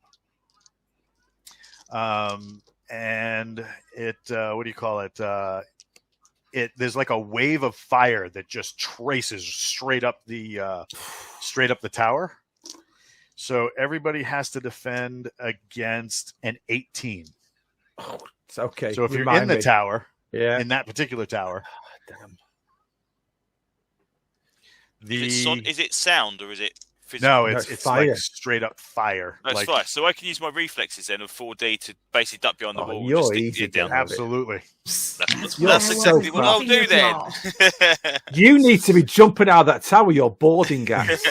I just noticed that you've got that weapon is a boarding axe, Polo. That sounds awesome. What's that? What's a boarding axe? So it looks like a tomahawk with a Right. spike at the back. Oh, With come a on, slight- Aid. Come on, slightly Aid. longer handle. Does that mean I've got to jump off and smack me in the head? Okay. Oh, I've got an 18 on reflexes for that defense. Oh, yeah, you're good. Dear me. All right, John, what did you roll for your? Well, I've only got 2 dice on reaction, and I can't really think of anything else that I could use that up to avoid a flame strike, whatever you want to call it. So I'm going to have to go for it. 2 dice. All right. Here we go. Come on. 7. So that's not quite 18, is it? No, a little bit. That's a hit and a raise, right? Okay. So Nice. you now have to determine which one of your resistances you want that to come from. So basically, the fire traces up this tower, Yeah. and in like an explosive rush, it flash burns. Yeah, pick one of the resistances, and you want to take 2 dice off of that. Oh shit! It's like Michael Jackson at the Brit Awards, was it? Viking, what did you get for your resistance? I got 13. right, so- I'm using fortitude because he's just going to take it. He's just going to take it. All right, so you take 1 die of damage, and you have to determine which one of your resistances you're going to take that from. Which one are you going to take that from? I think fortitude would be the smart one.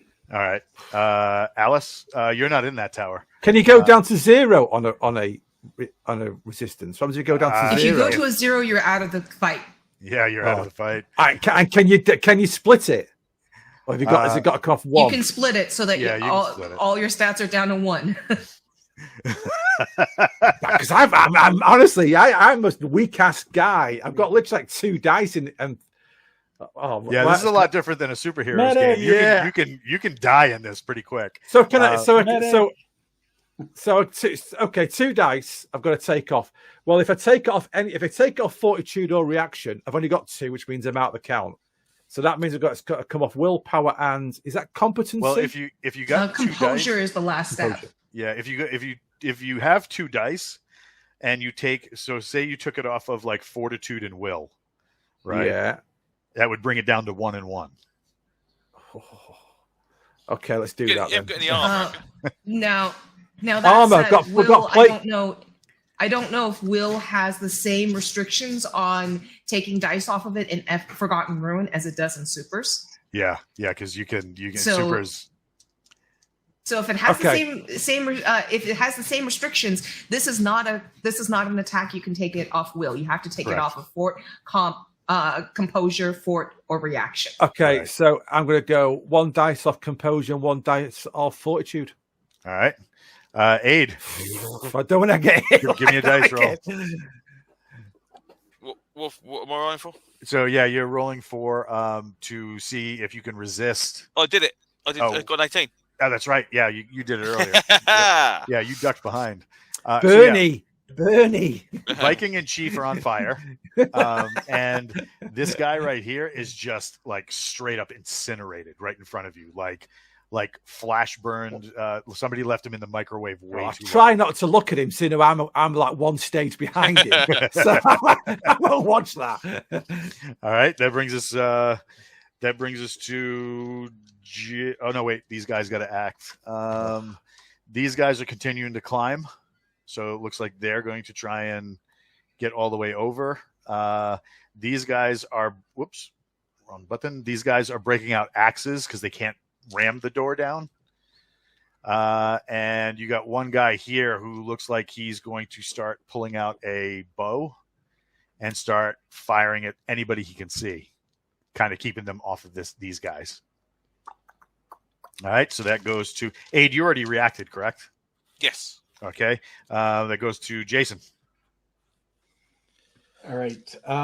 So these other guys that are behind this wall, they're not doing anything but waiting, right? Right here, No, on the other side, these guys. they're climbing. Oh, these guys, yeah, they're waiting in case something gets breached, and then from what you can tell, they're going to storm wherever gets breached and kind of deal with what makes it past you guys. And like this guy is like last line of defense. And do I need to roll anything to stop being on fire, or? No, it'll you're taking the damage, so it'll your uniform will basically put it out in the next round. Okay, I think what I do is I want to light up these guys over here with my MK48. Roll it. You have to get a 4 or higher. Okay. Well, I've got 2 4s at least, There you go. and a 3. So. All right. Well, that did it. Plus the +2. I forgot. I have those +2s as well. Yep. So with all 3 dice, that's going to be another 6, right? So you got 2 4s and a what? A 3? Yeah. So that'd be 2 6s and a 5 with those +2s. Yep. Just massive amounts of shale, Heat. rock, and moss get exploded around them, turned into fragmentation as they take bullets themselves. It's not like in the movies where they wiggle when you hit. They get hit. There's blood splatter. Most of them just slap right into the stone, and basically you punch all 3 of these guys' ticket right into the rock. That brings us to Alice. Okay, so quick question: do I see more incoming where that the avalanche would affect at this point? No, but you can hear more coming down the run. Okay. Can I basically hold that trigger until more are here, or? Absolutely. Okay, great. Would that shaman be affected by the avalanche? Yes, he would. Oh, Well, then I should just pop it. I'll pop it. Let's bury him in I'm rock. just gonna pop it. All right. You see, he directed you pretty well, and it's kind of like hidden. And I've got intrusion, lots of dice in that if I need to roll it. So he what do you call it? You break open the it's kind of like a pressure release. So like you move the stick and then it releases the line which is holding back the netting, keeping all these boulders in place. Awesome. And it should also create a barrier for us. So that's exactly their thing. At the very least, we have a trench to fight from. And which is why I asked. Yep. And what the main guys, what you figure is the main guys probably use this as a sort of like a way to hem things up, so that it's the good guys on the outside will fight until they can't fight anymore, and then come back later to dig you guys out. Right. So all these boulders just start raining down. There's dust and all sorts of like mayhem going on. It's loud as hell. And it's just like wrong button. Massive boulders just tumbling in. The shaman dude gets crushed. And you can hear like the forces that are advancing on you guys, you hear them kind of like change direction or like, oh no, kind of deal. It's not in your language, and it's a lot of barking and braying and stuff like that, but most of it is what do you call it, is pretty chaotic as the boulders finally flood in and you guys are sealed into this whatever. But we know there's another exit, so we're not completely sealed in. Correct. And you have 3 lone dudes that are just like, oh, crap. I call out, we'll exchange our friends' prisoners for their prisoners, for real prisoners. They can have those 3. We're taking our people back. Nobody can probably hear you just yet. There's a lot of commotion going on. Oh, there's no argument about any of that. We are getting out of here with our people. Simple as. Oh yes, absolutely. John, what are you doing? Well, I'm going to sort of just check and make sure I've still got eyebrows. Eyebrows? No. The rest of you, you're good. Okay. Right. Right. Okay. Well.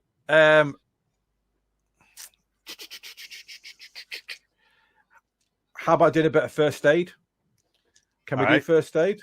All right. So you guys are coming out of rounds. You're going to let the Hobbs handle the guys on the other side of the gate? I think so. I'm not going to get involved with those 3. I'm just going to seek out a bit of first aid. Where's Polo? Is Polo on? Oh no, Polo's our pilot. Sorry, Polo. Yep, he's right here. Yeah, no. Who was our first aid? Canales, isn't it? The first aiders. What's that? It was Mike's. It was Mike's character, wasn't it? First aid Mike. Yeah. Yeah, Mike has the first aid skills. Okay, we'll probably shout at Mike and say, "Come over here with your burn kit." I have med skills also, actually. Yeah. All right. Yeah. So you start bringing people down. I think so. Yeah. Hob up with you. He's gone. He was basically nuked. A couple of these guys go outside the wall. They open the gate and they trounce the remaining dogmen that are outside. The guy that you were dealing with involved with the exchange of prisoners, he starts coming over here to seek out Knuckles, because so far you're the only one who's been able to talk to him. Okay. Well, I'm running out as we're leaving rounds. I am going to be running out of there. I will go talk to him, but I will say, point me to the wounded, because I have learned their honor system means if I save their lives, if they're critically injured, which in their medical tech, they're critically injured a lot more easily than what my medical tech can fix. Therefore, I'm going to seem like I'm a magic healer to them. If I save their lives, they owe us, and therefore we will have more of them on our side for our extraction. Therefore, I'm going to have him point me to their wounded, and I will say that I can heal them, that I can help them. Sounds like a plan. All right, so you start helping out with the wounded? Yes. All right. And therefore, saving their lives, and therefore they will feel indebted to us. So as you're doing that, the one that's kind of like in charge on this side of the wall, he wants it known that if you need to go with your people, seeing as their head man said it was okay, there is a rear tunnel that you can swim from, but you will have to submerge. Awesome. Well, we have plenty of time at the moment, so he says otherwise you're going to have to remain here till we work the dig from both sides. He's like, but we will not start digging until we're sure the threat on the other side is dealt with, which means we have to wait for somebody to swim in here from the back and let us know. Which means that as soon as I tend to their wounded and give them some basic triage, we are out of here, because we do not want to, unless boss has another plan. Chief, I say as soon as I finish triaging these folks, we book it. Absolutely. Make sure, though, that our hostages are in a fit enough state to be able to swim. Oh, they're definitely my priority, but they're definitely my priority, but I'm also making sure that these guys have that honor code of debt to us. Therefore, they're not going to be making it more difficult for us. All right. Yeah. I mean, it takes you a good hour and a half to triage these cats. And, we should have that time with the amount of blockade. Right. So, like they said, they're not even going to touch this until they have a runner come from the other side saying it's clear. Which could take like a day. Yeah, it could take a significant amount of time. Afterwards, John is kind of triaging with the liaising with the people you guys have just rescued enough to figure out like who's going to need help with a swim, who's going to need this, who's going to need that. Yeah. Most of them are fit enough to keep going, but depending on the length of swim, they might need help.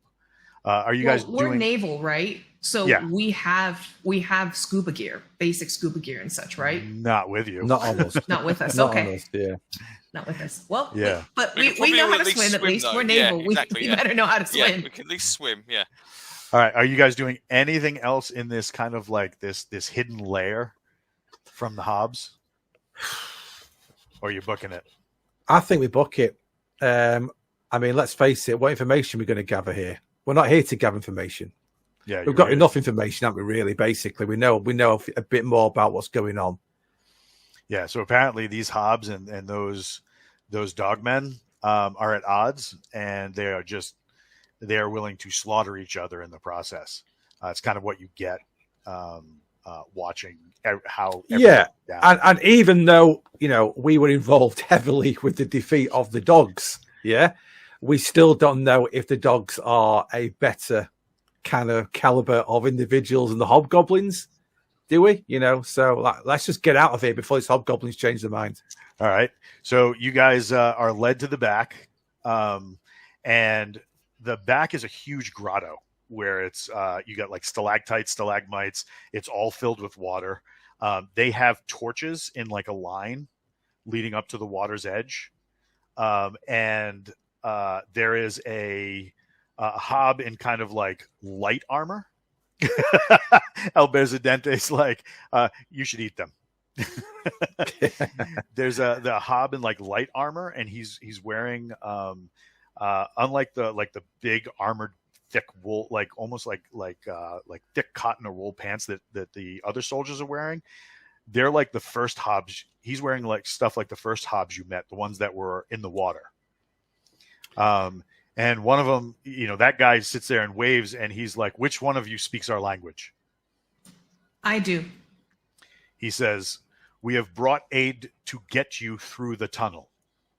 He's like, "You must do exactly as we say. Do not attempt to deviate, and you will get through the tunnel quickly, so you will not drown."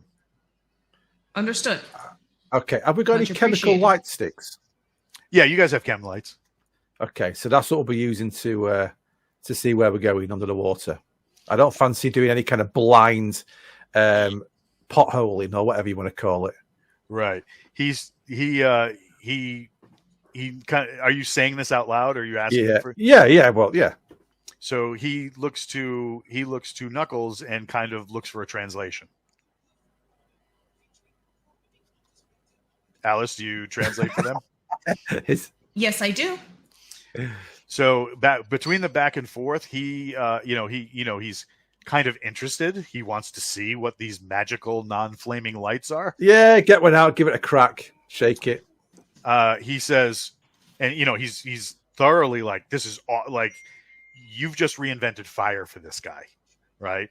So he sits there and he's totally wowed by it, and he said, and he puts his hand up and he kind of signals with the chem light, like, "Can I take this for a minute?" kind of deal. Yeah, sure. So he walks into the water up to like his chin and brings the chem light down. And do you remember that giant water serpent you guys fought the first time? Yep. Oh yeah. There is one of those coiled and is like moving through the stalactites on the bottom of the thing, and he shows you it's got like rigging where it looks like a harness all the way down this creature with straps that you can run your wrist into. Okay, this is getting interesting, isn't it? And he comes back up and he hands you the chem light. And he's got that look on his face like a brand new private who's just been on a military aircraft for the first time. The best day ever, over a chem light. And he's just like, but like he gestures to the water and like he uses the magic stick, the magic light. Yeah, stick. but I still like chem lights now. Everyone loves messing with a chem light. You do, don't you? Yeah. There's no way you can get given a chem light and get told don't crack it. Right. Yeah. So he holds it under the water so you guys can get handholds.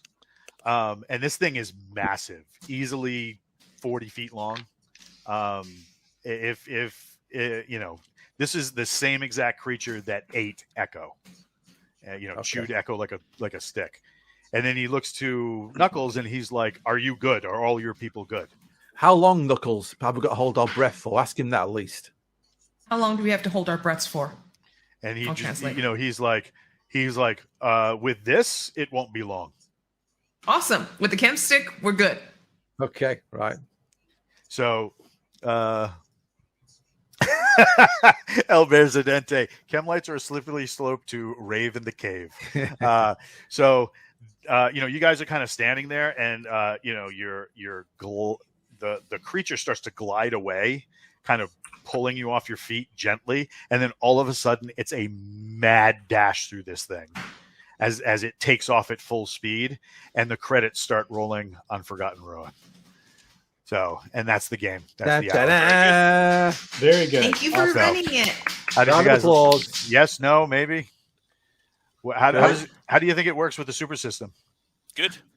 Yeah, It's dangerous. Works well. Yeah, it's dangerous. Yeah, when you use works well. the search and destroy engine, it gets dangerous fast. Yes. So, but yeah, we want to This thank is why you have to think tactically rather than shooting them one at a time. I'm like, where are the traps? Because a fort like this would not have no traps. Come on. Exactly. Yeah, it'd be interesting to see because obviously most of the combat we had was with mooks. Mm-hmm. So I can imagine if you were coming across a couple of sort of named characters, it's going to get messy. So when we were playtesting it for Galaxy's Edge, we did a playtest with Alice and a couple of other people, and then we came back and we did like some hard playtests with my playtest group.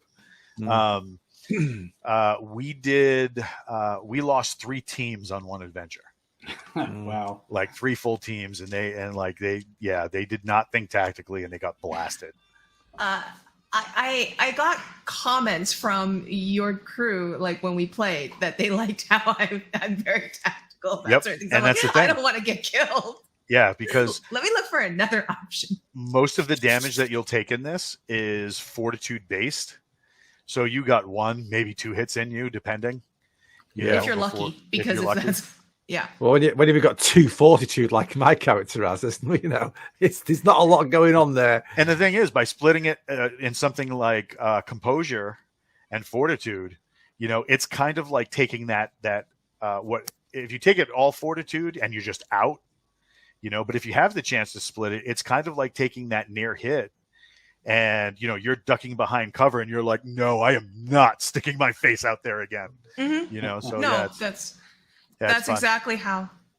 Yeah. Mm-hmm. And that's exactly why I was like, everyone's going to the tower. I'm not staying in the tower. And then I'm like, wait, let me see this one gun versus, no, I'm looking for a better option. Yeah, exactly. So we want to thank everybody coming out for sitting with our lunchtime beat 'em ups at the BAMF podcast.